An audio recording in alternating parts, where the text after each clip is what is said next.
এবং তদানীন্তন মন্ত্রী মহোদয়ের সঙ্গে। তা আমি আসলে এই কথাগুলো এতটা বেশি বলেছে যে এটা চর্বিত চর্বণের মতো হয়ে যাচ্ছে।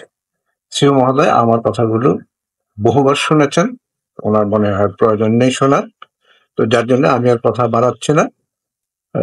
আমি শুধু একটাই করবো যে কোনো আইনের লক্ষ্যটাকে সবাইকে সম্পৃক্ত করে শৃঙ্খলার মধ্যে নিয়ে আসে। এখন যদি এইভাবে হার্ড কন্ডিশন দিয়ে ট্যুর অপারেটর নিবন্ধন করা হয়, গুটি কয়েক ট্যুর অপারেটর নিবন্ধন করবেন, বাকিরা নিবন্ধন করতে পারবেন না, তাহলে আইনের উদ্দেশ্য যেটা যে সবাইকে শৃঙ্খলার মধ্যে আনা, সেই কাজটাই কিন্তু ক্ষতিগ্রস্ত হবে। এই বিষয়টাকে অত্যন্ত গুরুত্ব দিয়ে বিবেচনা করা।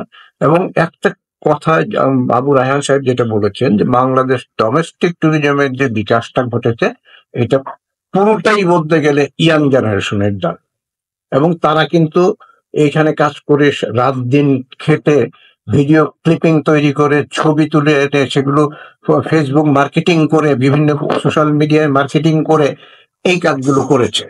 এতে করে বিপুল সংখ্যক কর্মসংস্থান তৈরি হয়েছে। এবং এরা শুধু এখানেই বসে নেই, কেউ কেউ সাজেকে 10 জন মিলে কিছু টাকা ইনভেস্ট করে একটা রিসোর্ট করেছে, সেন্ট মার্টিনস একটা রিসোর্ট করেছে, টাঙ্গুয়া হাওরে একটা বোট করেছে। এরা বিভিন্ন ভাবে কিন্তু অর্থনীতিতে কন্ট্রিবিউশন করে যাচ্ছে। আমরা সিনিয়র যারা, তারা আসলে এদের কাছে লজ্জিত হওয়ার মতো উপক্রম, কারণ আমরা যা করতে পারিনি নিউ জেনারেশন সেটা করে আমাদেরকে দেখাচ্ছে, উদাহরণ হিসাবে তারা স্থাপিত হচ্ছে। এদের এই যে উদ্যম, এটাকে ব্যাহত হয়ে যাবে যদি এই ট্যুর অপারেটর আইনের গ্যারাকলে পড়ে। যেমন কালকে আমাকে একজন বলতেছিল যে ভাই আমি তো একটু জার্মানে যেতে চাই আমার প্রমোশনের জন্য, কিন্তু আমি কি যেতে পারবো? এই আশঙ্কা থেকে তাদেরকে একটু মুক্তি দিবেন, আইনটাকে গ্রহণযোগ্য করে রিজনেবল করে। আমি কিন্তু একটা বিকল্প প্রস্তাবও দিয়েছিলাম যে যদি আপনার এই করতে হয়, অধিক টাকাই নির্ধারণ করতে হয়, তাহলে প্রয়োজনে আপনার 3টা ক্যাটাগরি করেন। এই ক্যাটাগরির ফি 60,000 করেন, বি ক্যাটাগরি 30,000 করেন, সি ক্যাটাগরি 15,000 করেন, তাতে করে যে যার স্ট্যাটাস অনুযায়ী করবে। তখন সচিব মহোদয় আমাকে প্রশ্ন করলে আমরা ক্যাটাগরিটা কিভাবে করব। আমরা যিনি সি ক্যাটাগরি করবেন সে 50 লক্ষ টাকা টার্ন ওভার যাক, সে সি ক্যাটাগরি পাবে, 50 লক্ষ টাকা নিতে, 50 থেকে 1 কোটি যাক, উনি ব্যাংক স্টেটমেন্ট দেখাবে যে হ্যাঁ আমার 1 কোটি টাকা টার্ন ওভার আছে, 50 লক্ষ টাকা, তাকে বি ক্যাটাগরি দেবেন। 1 কোটির উপরে জেনে উনি ব্যাংক স্টেটমেন্ট দেখালে ওনাকে এ ক্যাটাগরি দিবে। তাতে করে সবাই সম্পৃক্ত হলো এবং যারা সামর্থ্যবান তারা টাকা বেশি পেমেন্ট করলে কিছু আসে যায় না, সমস্যা হবে না। এই বিষয়গুলোকে বিবেচনায় নিলে আরেকটা গুরুতর অসঙ্গতি আছে, যেটা কেন আমি আমাদের ঊর্ধ্বতন কর্তৃপক্ষকে বোঝাতে পারিনি, এটা সম্পূর্ণ মনে হয় আমারই ব্যর্থতা।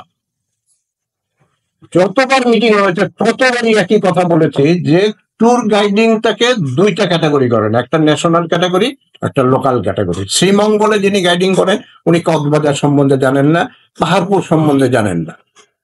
আর কিন্তু আমাদের কিছু কম্পিটেন্ট ট্যুর গাইড আছেন যারা সারা বাংলাদেশ সম্বন্ধেই জানেন। তাহলে 2টা ক্যাটাগরি, একটা ন্যাশনাল ক্যাটাগরি যিনি সারা বাংলাদেশ সম্বন্ধে জানেন উনি ন্যাশনাল ক্যাটাগরিতে হবেন, আর যিনি লোকাল গাইডিং করেন উনি লোকাল ক্যাটাগরিতে হবেন।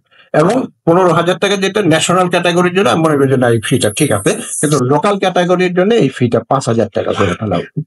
কারণ একজন লোকাল গাইডের সরকার নির্ধারিত ফি হলো 800 টাকা, এবং একজন গাইড 1 বছরে 100 দিনের বেশি কোনো অবস্থাতেই কাজ পান না। তাহলে যদি 100 দিন কাজ পান তাহলে উনি 80,000 টাকা টার্ন ওভার করছে। এর মধ্য থেকে যদি উনি 15,000 টাকা ফি দিয়ে দেন তাহলে ওনার সংসারটা চলবে কিভাবে? এটা কিন্তু ম্যাক্সিমাম ক্ষেত্রে সাইড পেশা, কারণ আমাদের দেশে পর্যটনটা কিন্তু সিজনাল বিজনেস, তাদের উইন্টারে এসে ট্যুর গাইডিং করে বাকি বছর অন্যান্য কাজ করে কোনো রকম দিন পাতিয়ে।